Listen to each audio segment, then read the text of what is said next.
wait. Ah! Welcome to the weirdness. I don't know about weirdness. Welcome to the. I don't know what this is. This is just things are weird in the world, in my world these days, and those of you who are regulars probably understand why. There's no news, so we are on call. So hopefully things stay good. That's our hope. Hopefully things are good for as long as things can be good. That's my hope. Anyway, I'm not going to get into that too terribly much. Let's see. Where are we? All right. David is here. David is amazing.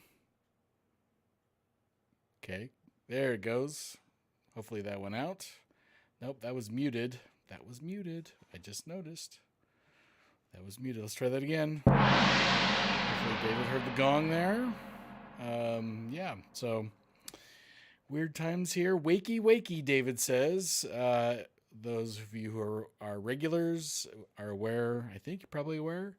It's 1:30 in the morning where David is. So I really appreciate the giving another gong for that. Really appreciate the I don't know, the commitment. I don't know, it's not a commitment. The what word am I looking for? The I don't know. I really appreciate the fact that he's here at 1:00 in the morning his time. So that's pretty amazing. I hope I provide some entertainment for you this in your morning. So Archie says, "Howdy! I got a howdy! Yay! I got a howdy." There's a few cowpokes around here in Idaho. It's funny when you come across somebody who's a native to Idaho and they talk with kind of like a Texas cowboy southern kind of drawl thing, and like, are you from Texas? No, I'm born and raised here in Idaho. It's pretty funny. It does happen. I wasn't born here. I've lived here a long time though, but let's see. David says it's 60 and drizzling in the UK. So yeah, it feels like fall here as well. Let's see. Archie says, like the Hawaiian background photo. Oh, the thumbnail photo. Yes. Try to change it up. Get the black and just like bad. I just needed to change things up. There's a lot of black in the world. There's a lot of black things out there, and yeah, I thought I posted our last full day in Hawaii this past January. It rained. It was kind of drizzly. I can't say it was cold. I mean, we're talking about it's around 80 degrees. Drizzly, sat on the beach with my hat, and my son was swimming in the lagoon. It was fantastic. There was no problem with that. And I posted on Instagram earlier this week. It just got a hint of a rainbow at one point from our balcony. Actually, I'm in Hawaii, so it's the lanai. It was just, I don't know. With everything going on in my world, it seemed appropriate. So thank you, Jason H. Welcome, Jason. I'm hopefully I didn't intrude too much into your world with the email this morning. I don't know. With everything going on in my world, I missed having you in the chat, and so I'm glad you were able to make it tonight, and hopefully this is as good for you as I think it's going to be for me. This is a little bit of normal in an otherwise crazy time in, I think, a lot of people's world right now. David says it's just 1 a.m. Yeah, I used to be a night person, and now as I've gotten kind of on more of a morning schedule, my wife gets up in the morning, gets to work, doing her work, and I get up in the morning and kind of do my work as well. So yeah, pretty crazy times. Insanity, he says. The fact that it's 1 in the morning is the insane part, or the fact that I'm rambling on like an idiot. Maybe that's the insanity. Maybe I'm crazy. I don't know. Never, sir. That made my day. Well, thank you. I appreciate that. There's an old movie clip that does resonate with me, and it was intended kind of a tongue-in-cheek joke at the time, but I think it's valuable. Be excellent to each other. I think that's a very good sentiment, even though it's from a comedy. I really appreciate that. Now, the other one I like. Get busy living or get busy dying. I always love that. Shawshank Redemption happens to be, I haven't watched it in a long time because it is a commitment. It's kind of heavy at times. When he's crawling through the pipe, that's brutal, but he gets out the other end. And anyway, so Shawshank is probably still my favorite movie, like real movie, drama movie. I have a lot of comedies that I like. And when I return, I shall be a cabin man. I don't know if that came through very. I need to pump up the volume on that one. I'm probably one of 10 people in the world who've actually seen that movie. Hey, would you like to buy a monkey? And know who those two people are. Anyway, as I said, I'm kind of a weird place. So I'm gonna save my weird articles for the end. Hopefully Badger gets here because I've got the Chinese factory worker article actually queued up. I'm planning to go over that. I'm hoping Badger gets here because he sent me the link for it, but hopefully he will arrive soon. So, my weather report, it is 66 degrees. It only made it up to 70 today. Low temperature tonight will be 44, so it's feeling very fall-like. Normal temperature this time of year is around 80 still, so feeling very fall-like, and I don't like it. I really don't like it, so I went out for my evening refreshment last night, and I had to get more layers because it was very cold, so not good. But let us begin with the regularly scheduled program. There we go. The misery map. Frankly, he's not too miserable. The number of delays is going down, at least for the moment. I think we're in that kind of shoulder period between summer misery with storms and winter misery has not really started yet. So we're kind of in the weather lull, hopefully. The hurricanes have gone through. Looks like Miami, Florida in general has got lots of color down there. So that's not good. I'm surprised Miami and Fort Lauderdale aren't higher. Miami's got 34 delays. But Denver is the winner right now with 47 delays, followed by Dallas. Maybe some weather there. Chicago, New York area is pretty low. All in all, I was watching LA Flights a little while ago. They're at the TWA Hotel. Looking like they're having a lovely time. Looks like the weather cooperated and they got good runways. So in terms of misery, it's not the most miserable I've seen for quite a while. I really should be charting these things. I am still deep down inside, I'm still an engineer, so I should be charting these things so I can throw up a graph for you guys and say, see, today is not that miserable. All right. When the film Mom with Uma Thurman was in cinema, only 3 people saw it. I've never seen the film Mom in London. I don't even know if I remember that. I know who Uma Thurman is. Kill Bill comes to mind when I think of Uma Thurman, but crazy. Does anyone know what movie this is? Hey, would you like to buy a monkey? And the previous clip? You're one of those little fancy lads, aren't you? I have one more clip, but if I play it, I think it'll. If anyone did see it, it'd probably dig the memory out of their memory bank. So let's move on to the worldwide total delays worldwide. 21,000. That seems like it's a little higher than normal. 922 cancellations worldwide. Let's see. China Eastern Line, Batik, Shenzhen, Tropic, British. What's happening with British there, David? Do you know?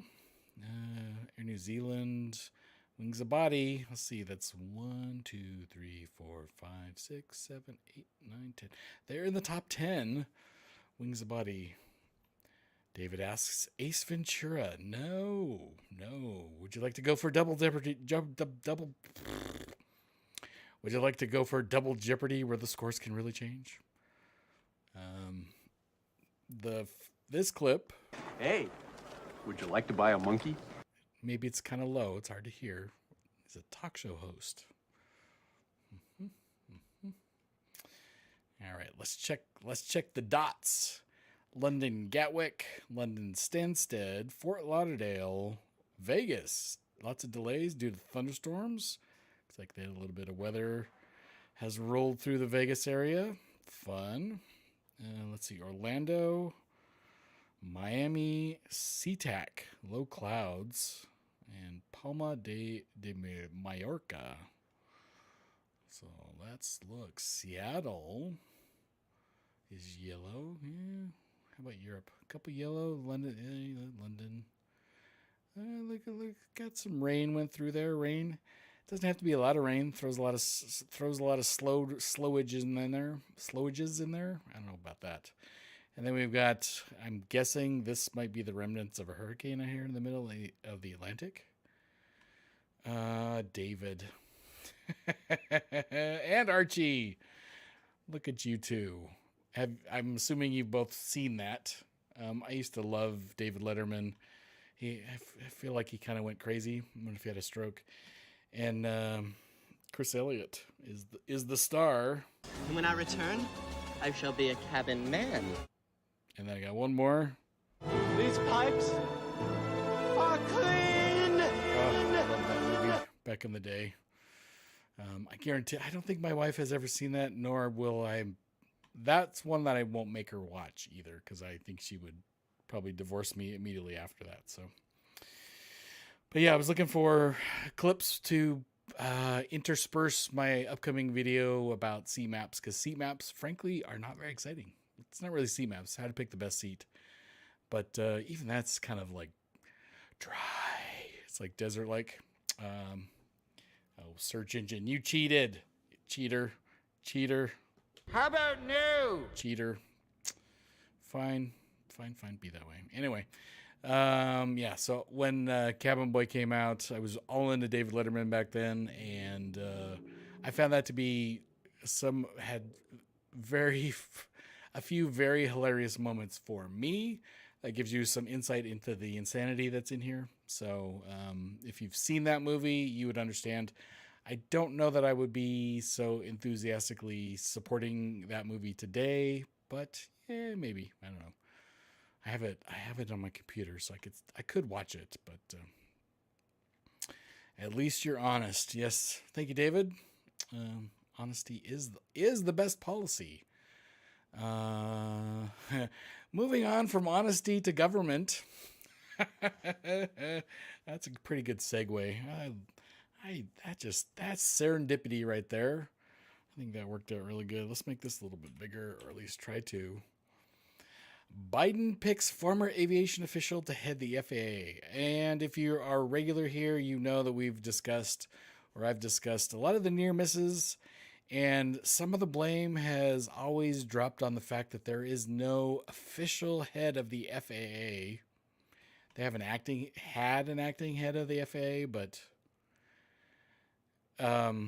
frankly, neither is probably that relevant. But, I found it interesting that he finally picked someone.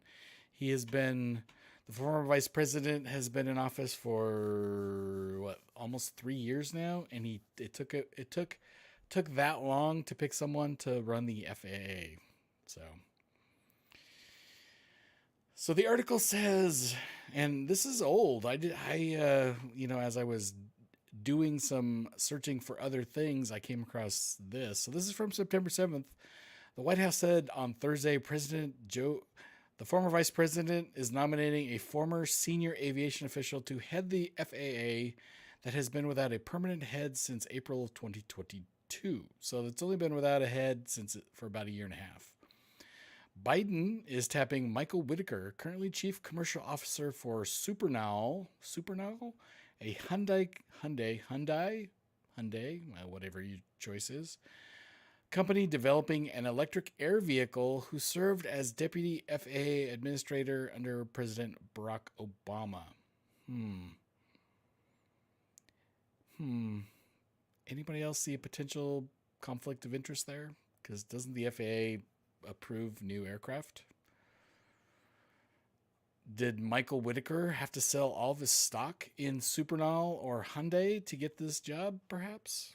I don't know. The FAA has been without a Senate-confirmed leader for more than 17 months after Steve Dixon stepped down halfway through his 5-year term. Whitaker's nomination comes after a series of troubling near-miss aviation incidents, including a near collision in August between Southwest Airlines Boeing 737 and a Cessna Citation 560X business jet in San Diego. Stay classy, San Diego. I got to get that clip too. The planes came within about 100 feet.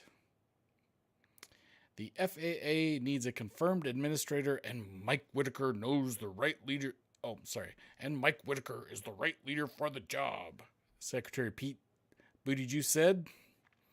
He knows aviation, he knows safety, and he knows the FAA, and he knows how to manage and modernize large organizations. Phew. Political gamesmanship should not get in the way of this nomination. The flying public has waited too long for a permanent leader at the FAA. So this is where you ask the flying public, did you know the FAA didn't have a chief administrator? 99.9% are going to go, what's the FAA? That's my take. That's my belief, at least. The NTSB, the National Transportation Safety Board, is investigating 7 runway incursion events since January, including the San Diego incident. In March, the FAA said it was taking steps to improve its air traffic control operations after near-miss incidents, telling employees, there was no question that we're seeing too many close calls. Nice. That's fascinating. I saw another article in my research talking about how long it takes to train someone to work in the tower. It's like at least, I want to say 18 months at least. And then they're not cleared for, they basically have to apprentice for like another 18 months. So you're looking at like 3-4 years before someone can sit behind the microphone and direct traffic. Something crazy like that. That's my foggy brain, so I may have that completely wrong. Based on the close calls, maybe it doesn't take that long. Anyway, Biden's prior nominee to head the FAA, Phil Washington, withdrew in March after critics said he lacked aviation experience. I don't know anything about Phil Washington, never heard the name, so I have guesses about his credentials, but I am not going to discuss those today. To do so would be irresponsible. The FAA is also facing a shortage of air traffic controllers, and last month cited the issue in agreeing to extend temporary cuts to minimum flight requirements at some congested airports. Oh boy. In January, a computer system outage of a pilot alerting database prompted the FAA to halt departing flights for about 2 hours, the first nationwide ground stop since September 11th. Attacks disrupted more than 11,000 U.S. flights. Wow, maybe it is important to have someone competent. Whitaker has 30 years of aviation experience and previously worked as an attorney for TWA and for United Airlines, where he served as senior vice president. He has a private pilot certificate and is on the board of the Flight Safety Foundation. So far I'm liking his qualifications. The Airline Pilots Association praised Whitaker's nomination and said the FAA needed permanent, stable leadership that is safety-focused. Airlines for America. That sounds like a telethon. We're Airlines for America. Just call this number. Anyway, an industry trade group applauded the nomination, saying the U.S. aviation industry is currently facing critical challenges and significant opportunities in management of the national airspace system. All right. Very exciting. Congress is likely to this month to pass short-term extension of the FAA's authority to operate beyond September 30th. I think we already covered that. The bill would raise the mandatory commercial pilot retirement age to 67 from 65 and make other aviation reforms stalled due to disagreements on whether blah, blah, blah, blah. All right. So this guy actually sounds like he knows aviation a bit, so that's interesting. I do get concerned that he works for a company making an electric air vehicle. since electric everything is a priority. And as I am aware, we don't sound like we have the infrastructure to support the goals of the former vice president. So, Mayor Pete was so bad under questioning on the Hill. Was he there today? I know that our esteemed attorney general was there. I saw a headline that he in his statement there was something to the effect, and I don't have a quote in front of me, that we as the general public are not allowed to question the decisions made by our public officials. That doesn't seem quite right to me. I think that seems kind of like what we're supposed to do. I don't know.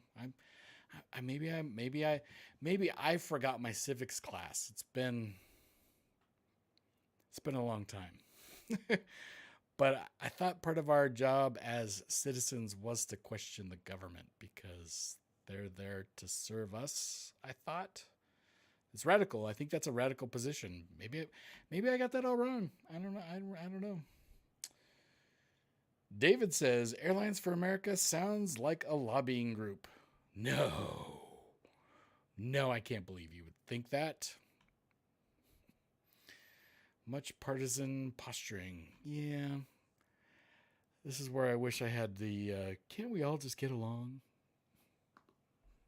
We come in peace. Yeah, that doesn't work. That's not true. All right, moving on. Moving on to screwing the public. Oh wait, just Delta Sky Miles of passengers. I just love how they spin this stuff. I have been a Sky Miles. Let me say this differently. I'm a member of just about every airline loyalty club there is. I get points on just about everybody. I'm actually looking at booking an award flight on Delta. Got all these miles, and with all these changes, it's probably a good time to use my miles because these changes to me are telling me as a traveler that I shouldn't pick Delta. That's kind of what I'm seeing. So Delta is, I don't know if you're a Sky Miles member, but this probably will convince you maybe to choose someone else. Delta to implement new rules for gaining status and accessing lounges. Now, I don't necessarily have a problem with this. The way I look at this is most years I've been a silver, which is the basic level of status. And as a silver, I get to use the priority boarding. I get to use the priority check-in lane, and I get free baggage. So that's my perk for being a silver. The way I look at this, they are making it twice as difficult to be a silver. That's kind of how I look at this. I don't know if that's actually true. I could look here because I don't recall off the top of my head what the thresholds are today. So let me bring that up on my other monitor because I'm just about to re-up my silver. I got to take like one more flight on Delta this year, and I will have spent the amount necessary to. Yeah, exactly. So it's exactly doubled. So I need to spend $519 more, and I will be a silver for next year. So let's read the article, and then I'll compare that to what it is now. Delta will simplify the process for earning SkyMiles status, basing accrual solely on expenditures rather than on a combination of expenditures and air mileage. I'm going to skim this because I got an article from the Points guy that has other people's reaction as well. So here we go. I'm just going to skip to this paragraph here. SkyMiles members for 2024 can achieve the first status level silver medallion by flying either 25,000 qualifying miles or 30 segments, with a combination of spending at least $3,000 on qualifying flights or $25,000 in Delta American Express charges. Basic economy fare purchases don't count towards dollars, miles, or segments. Flyers receive bonus qualifying miles for booking premium cabins. Yeah, so I've got more than the 25,000 miles. I've got double. So I'm almost I would be bumped up to the almost to the gold level. I'd have to spend $3,000 more this year, which is unlikely, to achieve gold because I have enough miles. So this is simplified to in the new system. It's just about money. Sky Miles members in 2025 earn silver medallion status with 6,000 qualifying dollars, up from 3. So they have exactly doubled it. They've doubled every status level as I look at it. If I had to spend $3,000, now I have to spend 6. I'm pretty sure gold used to be 6 and now it's 12. So everything doubled. And they took the miles requirement away. And segments. Because if you are a business traveler and you travel a lot of segments because you're taking short hop flights all over the place, you're not earning a lot of miles, but you get a lot of segments. So now it's just solely based on spending. While the details differ, Delta's move towards a new accrual process has similarities to the change American Airlines made to its AA Advantage program in 2022. American did away with minimum flying thresholds and placed a larger emphasis on total expenditures on American flights and products with co-branded American credit cards. So, all right. So, Jason H. Our government is honest. They would never lie to lie to us. Oh wait, yes they would. Yeah, making it based on spending gives no benefits for bargain hunting. And Jason H. says it's all about the money, or all about the Benjamins. Yep. Yeah. So here's the reaction. I found an article from the Points Guy. Delta changed its frequent flyer program, and customers are truly furious. I don't know if I'm truly furious, but I believe in, if you show me value, I will reciprocate. And I just don't feel like they feel like they can do anything and everybody's just going to take it. And maybe a lot of people will. I don't know. They have an article that I did skim this. Delta Sky Miles changes have convinced me to stop chasing airline status, and that's liberating. A lot of the Points Guy articles that I've read in the past talk about if you're using the proper combination of points cards that allow you to transfer points to and fro, you can book flights that status may or may not be able to get you just based on the points. So that's kind of the recommendation in that article. For much of the last decade, Delta Airlines has had an apparent advantage over its competitors in terms of on-time performance and customer service. Yeah, I feel like their customer service has been declining through the pandemic personally, but the airline leveraged that advantage to build strong relationships with its most loyal customers. Apparently that's not me. But the changes announced for the Sky Miles loyalty program and Sky Club access that those same customers have come to appreciate and count on may very well test the strength of those bonds. I already did away with my Sky Club access, which is a real bummer because they have some beautiful clubs. Admirals clubs are also very nice, which I still have access to for now. Here's what we are seeing and hearing from Delta travelers and industry experts. So this is the reaction part. Let's see. Let's just go down. So they reached out on their Facebook. Damon Jacobs, a Points Guy lounge member who lives in New York City, works in healthcare education. Along with a 21-year tenure as a Delta Sky Miles member, he's also achieved platinum medallion status for the previous 8 years. He has strong feelings about the changes. So if he's a platinum, he's got to spend like $1 million to keep that. What is it? I think it said in this article. Let's see. Diamond has to spend 35 grand to platinum $18,000 he has to spend to keep his platinum status. Delta may encourage us to connect to the world, but their recent decisions are instructing us to disconnect from their airline. They have dismembered their loyalty program in a way that makes affiliation essentially useless. No longer will our flight miles be counted towards rewards, and they will only count 1 point for every $20 spent on other purchases. That renders their tier system and my 21 years of membership irrelevant. It's a slap in the face to those of us who have loyally and enthusiastically supported Delta over the years. No more.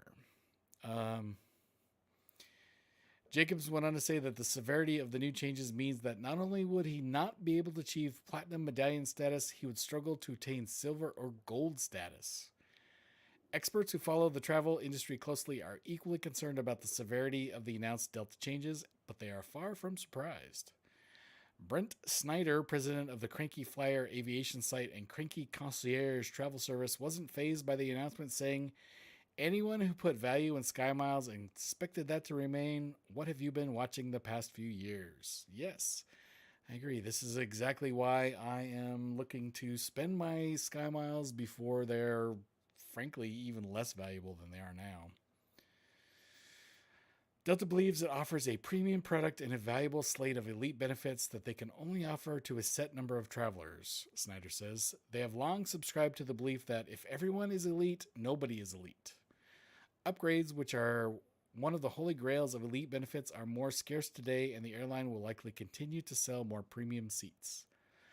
Bob O'Connor, a Points Guy Lounge member, feels the pain of chasing elite status without much in return. I have been pro Delta since 92, Million Miler, and Diamond the last 6 years before that, Platinum for 8 years. I have had the Platinum Amex since 97 and have enjoyed the lounge access. I had to earn my status by flying weekly, not with high-dollar international flights, so it is a job to keep it. They have raised the spend over the years, and now they jump to $35,000 from $20,000 for Diamond. Overall, I have Diamond for 24 already, but it is time to look at what else is out there. It sucks that they think so little of the people that kept them going all these years, especially during COVID. I hope they wake up and remember who got them here. Yep, I think it's a problem. Henry something or another, a travel industry analyst and president of Atmosphere Research, feels that Delta may have gone too far with its broken promises this time. Delta has gutted the SkyMiles program, showing blatant antipathy to its medallion members by failing to deliver on the most important benefits, namely complimentary domestic upgrades when seats are available, he says. In some ways, what's going on now at Delta reminds me of Continental Airlines in the early 90s. Ooh, that's not good. He continues, Delta's on-time performance is not as good as it once was. It's flying dozens of aging, ratty 767s without a plane to replace that fleet, and their onboard service is not as good as it was before the pandemic began.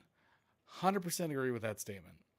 In the early 90s, Continental had alienated many of its customers, and I'm concerned Delta is about to do the same thing. I think they're actively doing so, doubling the requirements for a free bag, right? Because remember I said that basically my perk is a free bag. They've doubled the requirements to get a free bag on the plane. I don't think I'm going to spend $3,000 on luggage next year. Very unlikely. So, when you do the math that way, it doesn't work. Sky Club. Yeah. It wasn't just the frequent flyer program that took a direct hit last week. Delta swung for the fences and also made substantive changes on how the folks who hold their most prestigious credit cards will access lounges starting in 25. Those changes are also being passionately criticized by many customers. Loyal medallion members who invested in premium credit cards with high annual fees gain access to Sky Clubs. I frequently talk to people who say how much they hate flying. When it comes down to it, most of them hate it because of the wait in the airport. That's the best part. I love it. People watching. You're missing out. Watch the people. people freak out in the airports. Well, maybe I'm watching you. I, on the other hand, absolutely have loved flying, but only when I fly Delta because of the Sky Club access. It's a much different travel experience when you know that your vacation starts as soon as you finish getting through security. With these new changes making it unlikely that I will be able to enjoy the full experience often, I do not plan on keeping my Amex Reserve card or flying as often after these changes go into effect. These changes are a slap in the face to Delta's loyal middle-class flyers. These changes are only rewarding the already elitist group of customers who look down on the rest of the world. The rest of us hardworking but not the top 3% customers are now seeing what we're worth to your company, Delta. It's a shame. I need a drink. Apparently I'm passionate about getting screwed over by Delta. Do you like my water bottle? I have been a Delta loyalist for years. I travel for work and personal extensively, she says in the post. I was one of the few on a Delta flight multiple times a week during the early COVID days. I have already re-earned Platinum for 24. I have a Delta Reserve card to make travel bearable and to provide access to the Sky Club. The Companion Pass is a plus if able to actually book it. I will be keeping the card until the fee is due in 24 and then downgrade my Amex. 10 visits is a joke for the amount that I travel. Too early to tell where my loyalty will lie in 25, but unlikely to be with Delta. Yep. All right. Travelers in key Delta markets, especially hubs like New York, Atlanta, and Minneapolis-St. Paul, seem to have a heightened sense of outrage. And at least in the case of hubs like New York, they do have other viable alternatives. Only time will tell if these customers truly become free agents, booking that next airline ticket just because of price or schedule, as opposed to the airline they hold elite status with. I'm a free agent. So yeah, once I use up, I accrue points. I try to fly on every airline every year to keep the points active for those airlines that do have expiration policies. But Delta killed me or got rid of me when they basically screwed me on the Sky Club, and so I'm out. So David says, can you use your points for money off tickets? Delta does have the ability to do points plus miles. So that is a good way to essentially pay for a coach ticket and use your miles to upgrade it up to a different class. So I really want to try their premium economy because I've been hearing some good and some bad about that. So I'm curious about that. So I'm pondering a zip trip to Tokyo and coming back on Delta. So pondering that. So we'll see. We'll see how that goes. Lots of unknown things out there in the world. All right. And as I was going through the points guy stuff, this was suggested. Apparently MGM is still screwed. MGM Resorts remains in disarray for travelers amid cybersecurity crisis. So a couple weeks ago, Caesars Resorts were attacked, and apparently they paid whatever the hacker ransom was. MGM did not. So in either case, I'm sure they stole information, whether it's Caesars or MGM. So lots of privacy information is out there. Things might be better than they were a week ago, but appears to still be a case of hit or miss mayhem at MGM Resorts following a cybersecurity issue the company acknowledged earlier this month. MGM reports, MGM Resorts late Tuesday night posted to its X. Doesn't everybody know that X is Twitter now, or was Twitter? Anyway, our resort services, dining, entertainment, pools, and spas are operating normally and welcoming thousands of guests each day. Our gaming floors, including slots, table games, and poker rooms, are open. A Reuters report states the company was targeted by the Scattered Spider hacker group via the company's identity software OKTA.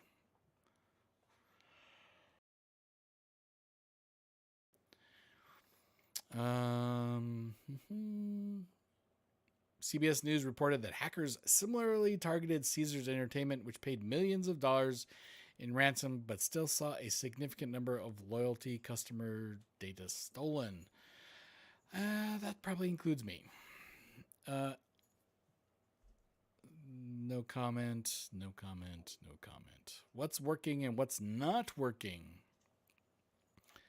MGM Resorts notes that while online reservations are down, guests can still book dining reservations at any MGM Resorts via the company's mobile app and website. There are reports that guests can use credit cards at bars and restaurants, but many of these transactions are handled manually. You can also book spa or salon services, while users can also view concerts, shows, and other entertainment options via the MGM app. It appears the company is still directing guests to book tickets via third-party websites like Ticketmaster. Social media reports still show a state of bedlam at these properties. MGM Resorts is losing as much as $8.4 million a day from the cybersecurity issue, according to an analyst cited by the Las Vegas Review-Journal. Crap. If there's a silver lining, it's that MGM Resorts did waive a resort fee for a couple who asked at check-in, according to Earth's report. Wow. Planning ahead. Yeah. I'm guessing a lot of people not going there. Archie says MGM is still a mess today. Employees are under big pressure and their families' info was hacked too. Yeah, I heard that. They've got all of the, Social Security numbers of every employee and insurance records from all of the employees as well. So that's bad. Dark web monitoring is going to be very popular at the MGM Resort coming up. So, yeah, not good. I don't need your trip planner. Thank you very much. All right. So I was looking for a palate cleanser after all that good news. So I searched for weird places in the world, weird travel destinations, and came up with this Travel Triangle, which I have never heard of before, but they have published a list of the 59 weirdest places across the world. So I figured, hey, let's go. I'm going to skip over the list. I don't want to talk to you. All right. This whole pronunciations. Yeah. Salar de explore the white salt bed. So I'm just going to go on. One of the weirdest places across the world is located in Potosi I have no idea where this is. I should know where this is.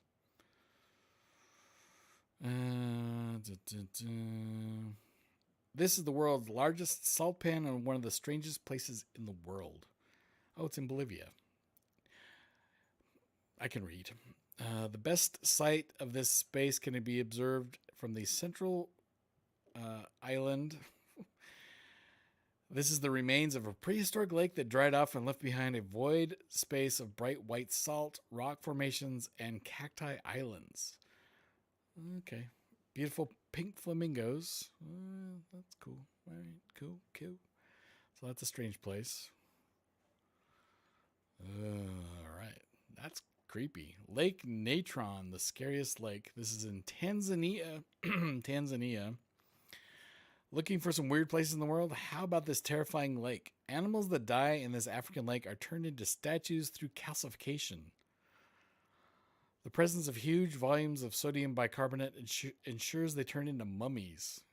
And that's because of the high alkaline collection. The lake looks red in color, especially during summer in Tanzania. This is the reason why this lake is also known as the petrifying lake.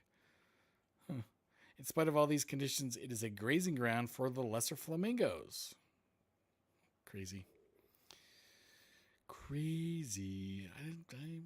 Okay. All right. Let's see. This is in Germany. Another strange place that comes into the weird places constructed in the 19th century is famed for its unique construction accuracy, with the bridge and reflection merging into a complete and perfect stone circle. That's cool. It is, in fact, one of the weirdest places in the world. This is why the bridge is known as the Devil's Bridge. Need my voice changer. The Devil's Bridge. Anyway, seems that the makers of the bridge emphasize more on aesthetics than its utility. Yeah, okay. Both ends of the Raktabruki have thin rock spires installed, which make it look like natural basalt columns. That's cool. It's a cool picture. I don't know if it's a cool place to visit, but it's a cool picture. Spotted Lake, something. This is in British Columbia. Spotted Lake Kulik is the most mineralized lake in the world. Another bizarre place that makes gosh. My mouth is not working. I need maybe some water. Let's check the chat. Archie says salt flats often smell horrible.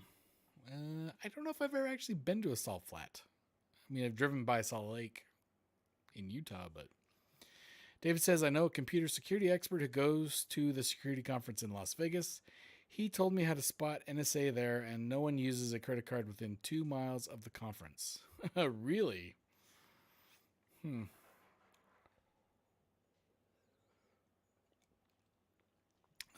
Interesting about the NSA. So, yeah. The NSA. They're not collecting your information. Anyway, cool puddles of water. I think I'm just going to look at the pictures and if it catches my eye. So this is in New Zealand. Clearly the wind has blown the trees over. There's a place in Utah that I used to play golf at. It's at the mouth of this canyon, and in the morning the winds blow down the canyon. So if you golf at, I think it's Ben Lomond, golf in the afternoon, the wind's a little bit better, but all the trees are like leaned over like this. So Namibia. So we're heavy on the name. Deadvley means dead marsh. The place is also known as. My pronunciation of strange names is not good.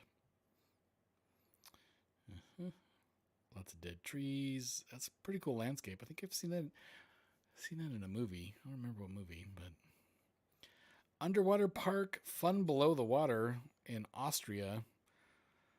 The list won't be complete without some underwater beauties. One of the most weird places in the world, located in the Green Lake in Tragost, is not just a gimmick, but a genuine park that goes underwater during spring. After all, the scuba divers do need to rest and relax. It is considered one of the most fabulous waters to dive around in Europe due to the rarest natural phenomena in one of the most beautiful lakes in Austria. I'm not a scuba diver. Eternal Flame in New York. Quaint waterfall located in Shale Creek Preserve, which is a section of the Chestnut Ridge Park in western New York. Archie, have you been here? A small item at the waterfall's base emits natural gas. Interestingly, it can be lit to produce a flame. The flame is visible all year round. It can be extinguished and must occasionally be relit. Interesting. Fly to New York and take a train to Buffalo. From here, take a train or bus to Orchard Park, where the falls are located. I've seen this before. Ukraine. I wonder if this has been blown up by now. A section of industrial railway in Ukraine. This leafy green tunnel seems like something out of a fairy tale. That's pretty. That's a pretty picture. It may not look like that. Archie says, never been there. Well, hey, you could visit the Eternal Flame. Christ of the Abyss in Italy.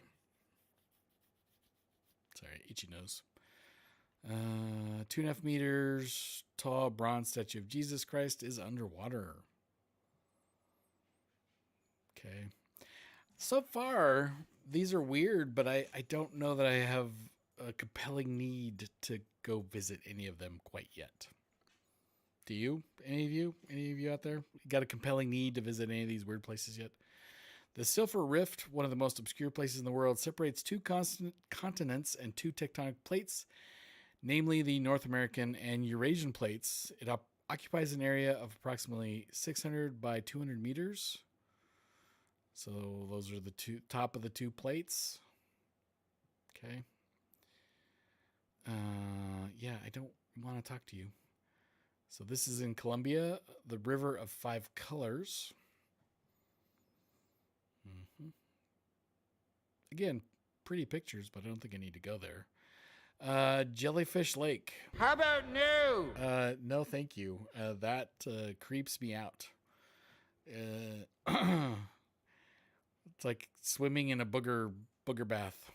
Is what that reminds me of.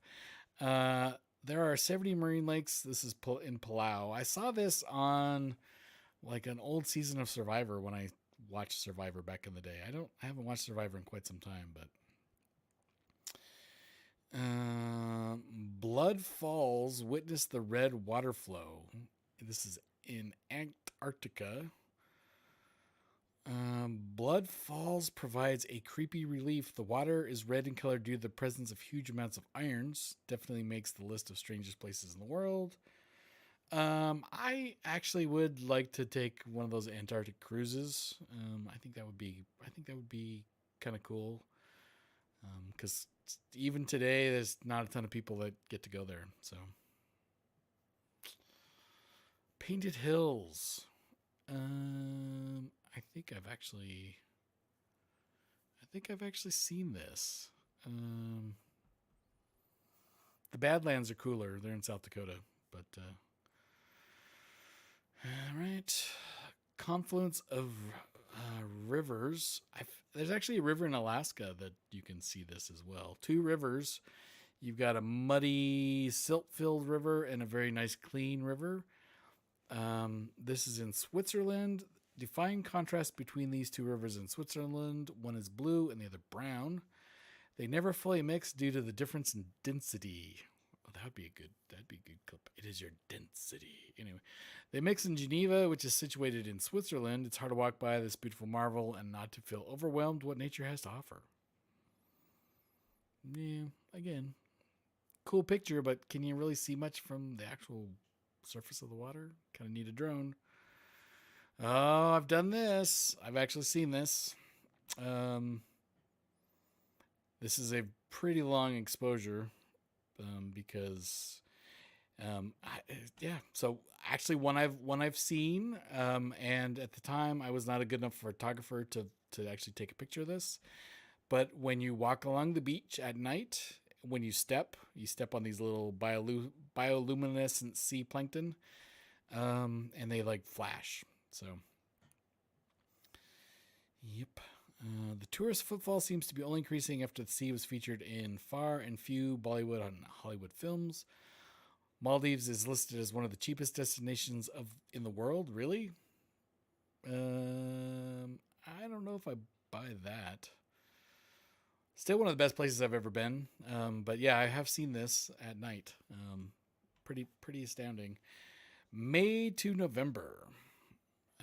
From Mali, take a speedboat to Vadahu Island. Oh, goody. Little Death on the Mountain. Hushuan Mountain, Road to Heaven. Pass. All right. Let's check the chat.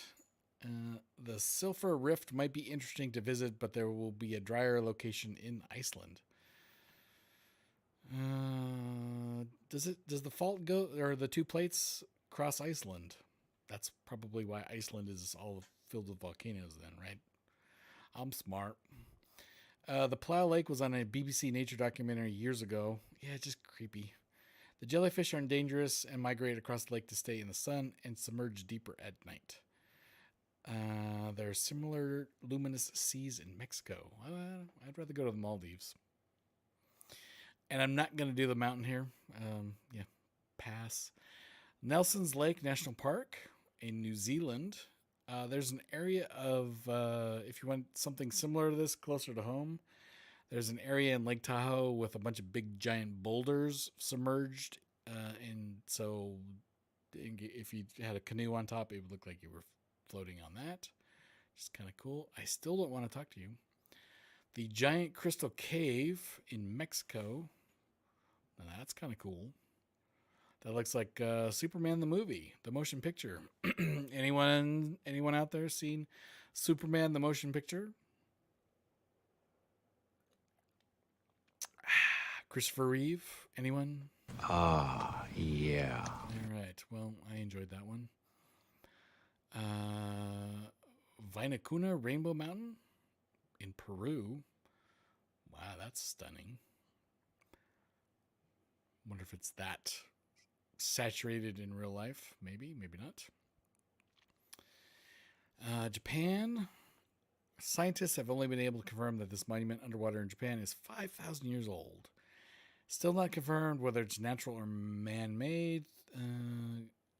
Some people think it's alien-made. Those look like some pretty sharp corners there. The Crooked Forest in Poland. Wonder why they're crooked. No scientific explanation. Has gravity changed? Did gravity go up or down? I don't know. Pink Sands Beach in the Bahamas. My wife has requested a trip to any pink sand beach. I didn't actually know that there were pink sand beaches in the Bahamas, so that's a lot closer than... I found one in Indonesia. I think Indonesia would be more fun. Pink sand beach. I'd like to do that. The Rishat structure. Anyone heard of this? I don't know that you can really get to this.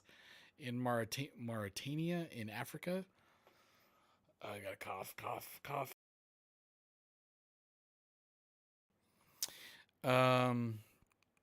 Yeah.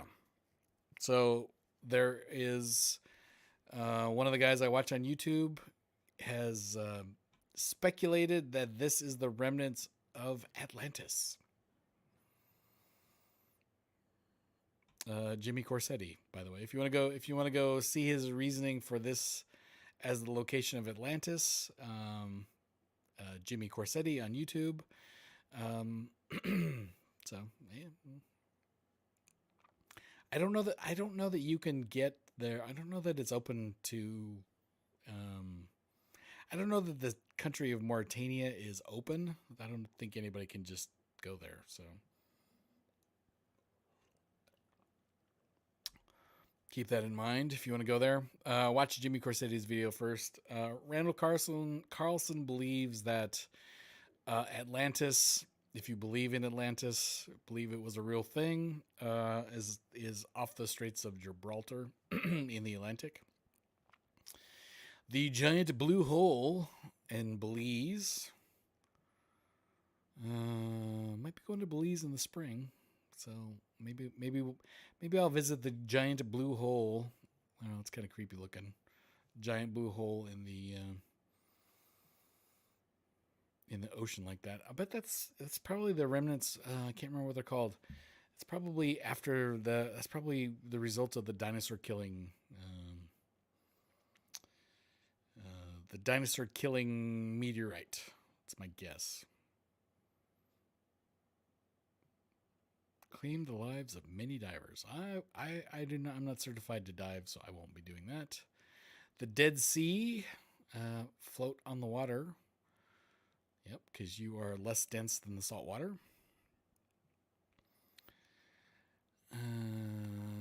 Jason classic movie. Yep. I need to watch some more. I find that I watch a lot of old movies because a lot of the new movies I don't really care for. David says the giant crystal cave is deadly, so hot that you can only stay in it for a few minutes. Looks more like an impact crater, doesn't it? It really does. The blue hole is one of the cenotes. That's what I was looking for. You find those on the Yucatan where the dinosaur killer landed. So, yep. Yep, the result of the Yucatan impact. All right. Lake Retba in Senegal. Red Water, the Wave in Arizona. Okay. Mount Kilamitu. See, this is in Indonesia. It's like some volcanic activity there. Lots of volcanoes in Indonesia. It's on the Ring of Fire. That's cool. Al Nasser Rock Formation in Saudi Arabia. Slice of Perfection. That looks like it was intentional, but we'll see. Mendenhall Ice Caves. Yeah. Different shades of blue in the... So that's a glacier above you.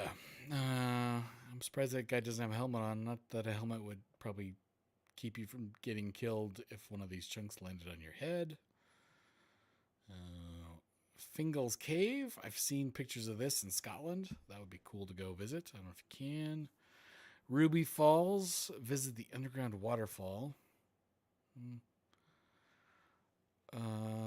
O'Neilly Beach, Black Beach will fascinate you. And these are cool pictures, but I think you go, you get the picture, and you're kind of done. I don't know.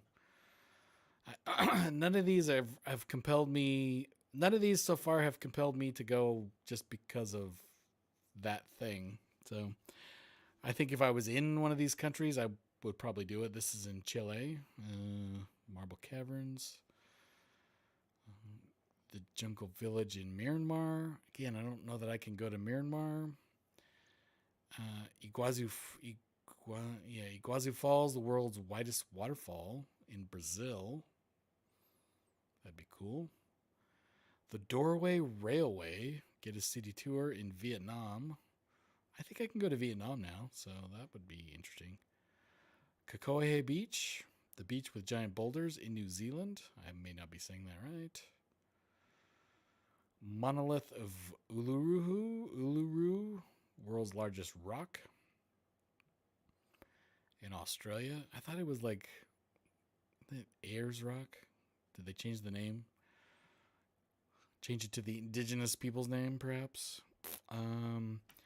Well, look who has arrived. Bodacious is in the Hello, Bodacious. Archie says, the only ice I want on vacation is in a glass. I would agree with that. Finiel's Cave is best to see by boat. I'd like to do that. I'd like to go to Scotland. Let's see. Again, these are really cool pictures, but I don't know that I have to go to any of them.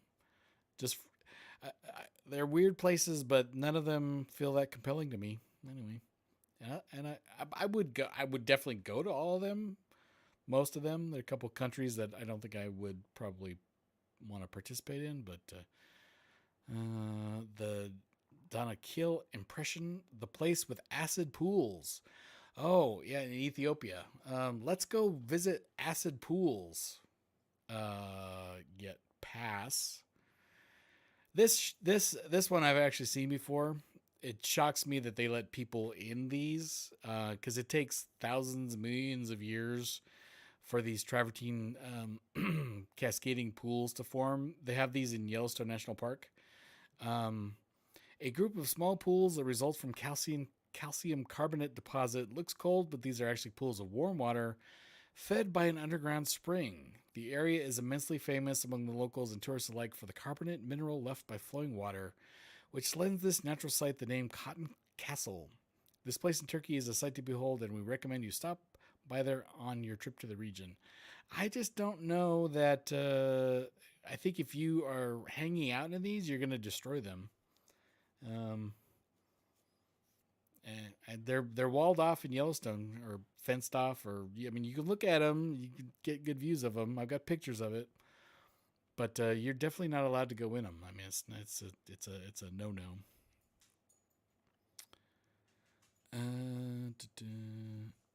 Uhuru is off limits to tourists. No climbing. Where was that? big rock. Okay. Deadly. They mine salt here. Yeah, that it looks deadly. Anytime I see that color green, I'm gonna stay away from that color green. Anyway, yeah, I don't know. It's crazy. I do. Oh, while I'm thinking of it, because my brain is mush. Today is Matt's birthday.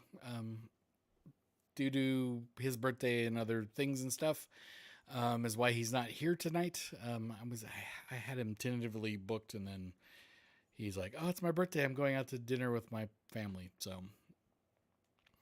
So if you have a cause to comment on one of Matt's videos or Instagram or something, wish him happy birthday. It's today. So I texted him this morning. He took today off, so he was probably out at the airport today, would be my guess. So it's dark now. He's at dinner, so I don't know if anybody has his contact info. I do. I'm not going to share it because that's not mine to share. But if you do, text him and wish him a happy birthday. So. My brother, Bodacious says, my brother is going to the Causeway. Really? In Ireland? Did or is going? Oh, they're going soon, aren't they? Isn't that the plan? That would be cool. I'd love to go here. I've seen outside of Mount Rainier on the drive up to the visitor center, you have some of this basaltic, lava columns like this. Super cool to see. So if you're in the Northwest, you can see them there. I'd rather go to Ireland, frankly. This one, again, if I'm going to go to Ireland, I would put this on my list of places to visit. So I think that's pretty cool.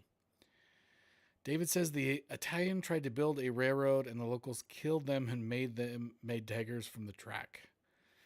Nice. Is going soon in Northern Ireland. Okay. Take a bus from Dublin to Bushmills. From there, take another bus or taxi to the Giant's Causeway. Pretty sure you could just get a tour bus that would take you there too if you wanted. I still don't want to talk to you. Pancake Rocks in New Zealand. That's cool. Now, New Zealand has been on this list several times. So there's lots of natural wonders to see in New Zealand. So I think I would probably like to do that. White sand dunes in Brazil. Wow, little pools. Special status. Although it deceptively looks like a desert, this National Park of Brazil has many small pools bordered by sandy dune-like structures. Have you ever come across white sand dunes on your desert trips? Answer is no, I don't think I ever have. All right. Red Beach. Get a break from white beaches. Red Beach is famed for its red-hued sand, which is one of the unique places to visit in China. I don't believe I'm going to be going to China anytime soon. If you are going to China, then you can check out the Red Beach. I'm not. The Seven Giants in Russia. I don't think I'm going to Russia anytime soon either. Locally known as the Seven Strong Men of Russia or the Little Mountain of the Gods, these behemoth stone pillars created by frost and snow over many years are a mystery as yet unsolved by science. How do you know that a human didn't put them there? Or an alien even? Oh boy. No, thank you. I'm already going to say no, I'm not going to this. Cat Island.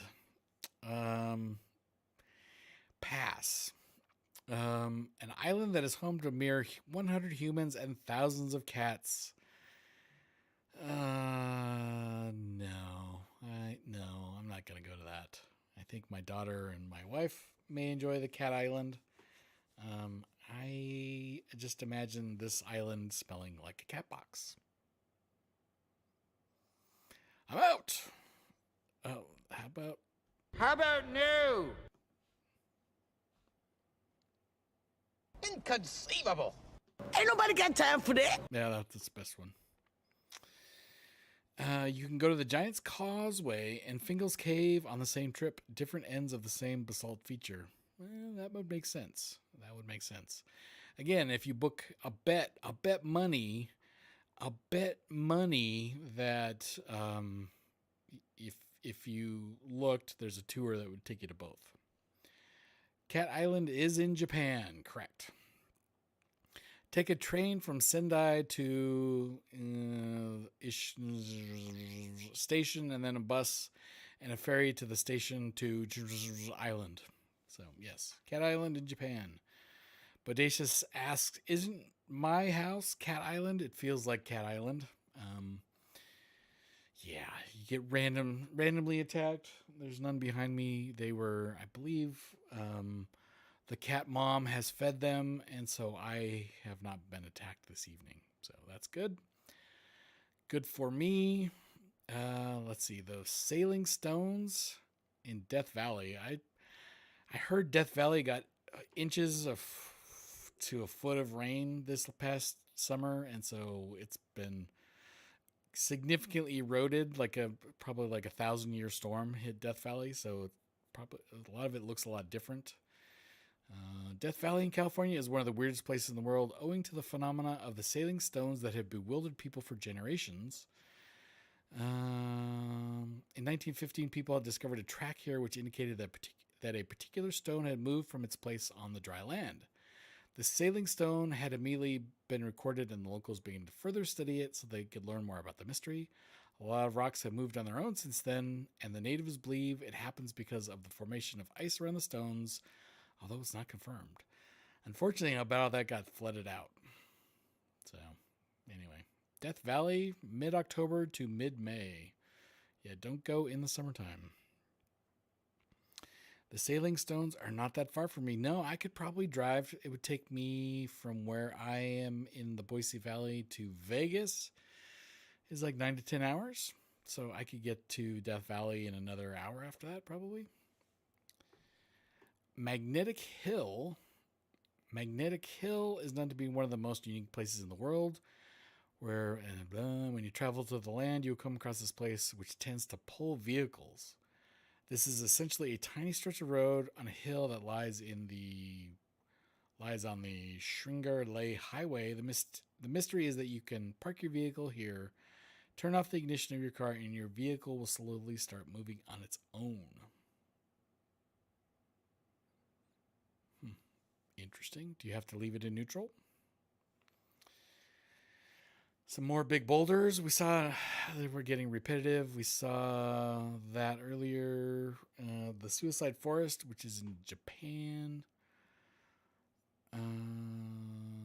Story in the movie explores the spooky nature of this very jungle, which is said to have been haunting people for a very long time now. Also called the Suicide Forest. This place is situated at the foothills of the famed volcano Mount Fuji in Japan and is notorious for its endless cases of haunting and apparitions that have occurred here. The worst part is that more than 500 people are said to have committed suicide in this forest. So if you watch the show Ghosts, this would be some place for them not to go. That would be kind of terrifying. The Stone Forest, not trees but stones. This is in China, so I will not be going there. Not going to go to China anytime soon. Nazca Lines. This is in Peru. I would like to go visit this. You have to basically fly around to see them from the air. Nobody really knows why. Most people are not aware that this place is real and actually exists on a world map. So if you go to Google Maps, you can see what these look like from the air. Another place that I would like to go, Easter Island. This is in Polynesia. I would like to go to Easter. This is a place that I would go. This photo, but I've wanted to go here before this photo. So Easter Island, I think, would be a cool stop. I'm trying to remember who governs it. I think it's like Chile though, not. It may be in Polynesia, but it's off the coast of South America. So I think it's yeah. Get a seat on LATAM Airlines from Santiago, which is the only airline that flies to this island. So LATAM is, and Santiago is in Chile. So Island of Dolls. Pass. And another one from China. Well, unfortunately, Badger has not arrived. So I think I'm going to save. No, I'm going to read it. Easter Island is in the Pacific, owned by Ecuador. There you go. I knew it was some South American country. Bodacious says, "Hell's no on the dolls." Yeah, I'm not going to do that. So I got this from Badger. Badger, hopefully you catch this on the replay, but I'm finally going to get it, I think, barring any emergency phone calls, any emergencies. This was up when my wife was called away, and so I think we're going to make it through here. So, correction, Chile. Oh, it is Chile. Okay. I was right. All right. Chinese factory worker can't believe the shit he makes for Americans. Chen Xian, an employee. So this is The Onion. It is parody, sarcasm, not real.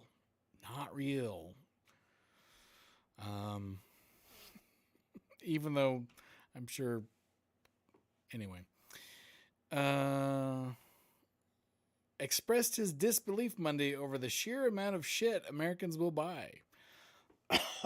Often when we're assigned a new order for, say, salad shooters, I will say to myself, there's no way that anyone will ever buy these, Chen said during his lunch break in an open-air courtyard. 1 month later, we will receive an order for the same product, but 3 times the quantity. How could anyone have a need for such useless shit? Chen, 23, who has worked on the injection mold operator of the factory since it opened in 96, said he frequently asked himself these questions during his work week, which exceeds 60 hours and earns him the equivalent of $21. I hear that Americans can buy anything they want, and I believe it, judging on the things I've made for them. And I also hear that when they no longer want an item, they simply throw it away. So wasteful and contemptible.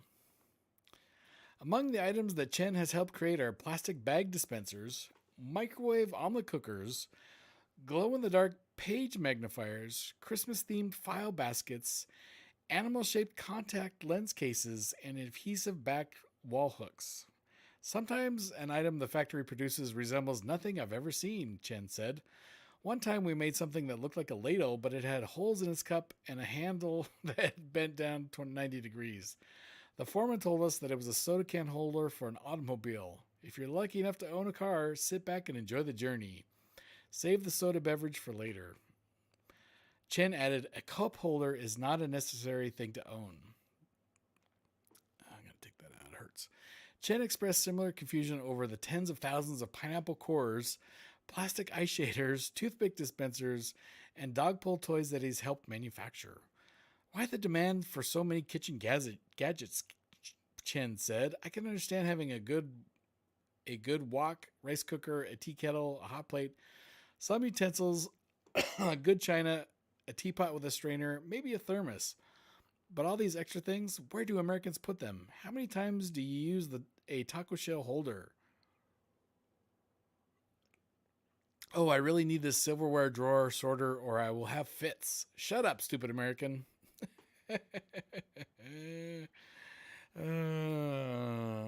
Does the Onion have travel news? I don't know. Let's finish this. I'm just going to skip to the end. In the meantime, Chen continues to stew in bitterness. Though he dislikes his work, competition for manufacturing jobs in Fengua is stiff and he must support his wife, mother, and 2-year-old son. My cousin Yuan is self-employed. He disassembles old computers that are acquired from overseas and extracts the traces of valuable gold and silver from the circuit boards. He asked me to join him. The work is very toxic, but at least I'd be looking at suction cup, razor holders, and jumbo dice key. Sorry. The work is very toxic, but at least I would not be looking at suction cup, razor holders, and jumbo dice keychains all day. That's pretty good. Does the Onion have travel news? Well, I don't know. Do they? They have home. They have latest news, opinion, opinion, local politics, entertainment, sports, Onion University. Let's check out their politics page real quick. A clue! Exclaims Kevin McCarthy after finding footprints that match Biden's shoes. Infographic: the pros and cons of impeaching Joe Biden. Pro: could finally achieve something so sorely needed political division in this country. Sends a strong message to Americans considering having sons. Trump's been impeached a bunch of people love that guy. We could all start saying it's Jover. Just want to see an old man lose his job. Con: suggests nepotism is bad and that should be punished. Deals crushing blow to Marjorie Taylor Greene's reputation as bipartisan dealmaker. Seems kind of mean. Could have chilling effect on children of elected officials earning six-figure consulting fees. No way Biden lucid enough to realize how bad it is. All right. So I didn't see anything.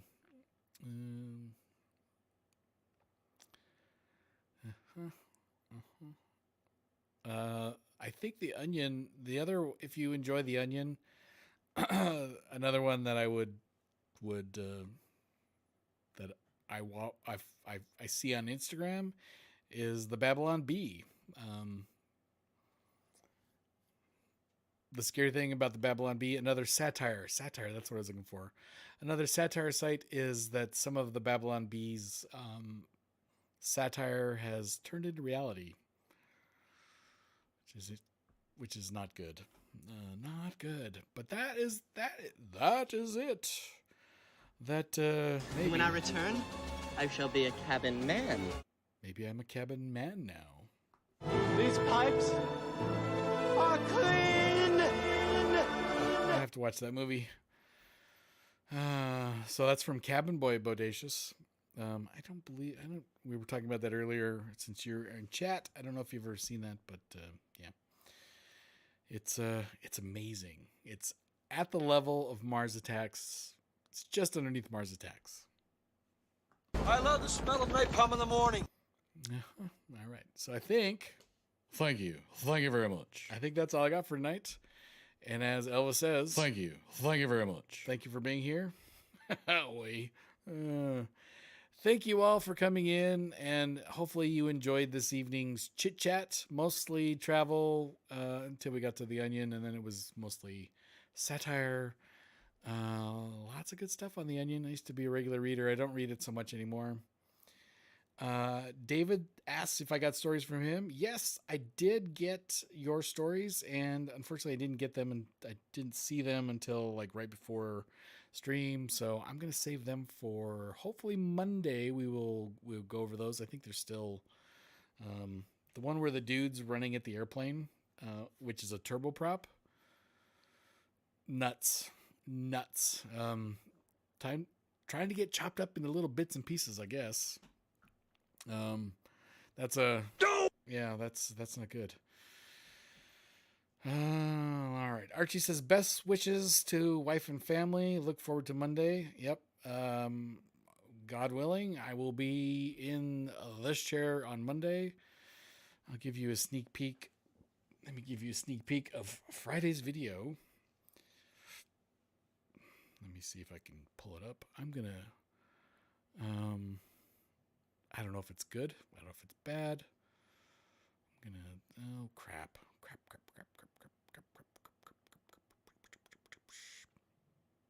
I must have deleted it. Where did it go? See, this is when I come up with... Inconceivable. All right, I need to find... So Windows 11 has made it really challenging to find... Oh, there it is. Recycle bin. I didn't mean to delete it. Because I think it's very funny and humorous. And perhaps indicative of my state of brain. So my son and I went to where on the what? I'm just going to do it the hard way. We went to San Diego this summer and we connected through Salt Lake City, and we get on the airplane. Have any of you flown an A321? If you have not, the center of the A321 and Jason, the flight attendant, confirms that the middle of the A321 is hot and therefore smelly. And so if you understand what hot and how hot creates smelly, I have decided this will be the thumbnail for Friday's video. Let's see, I can't see if that's made it through. There's a bit of a lag.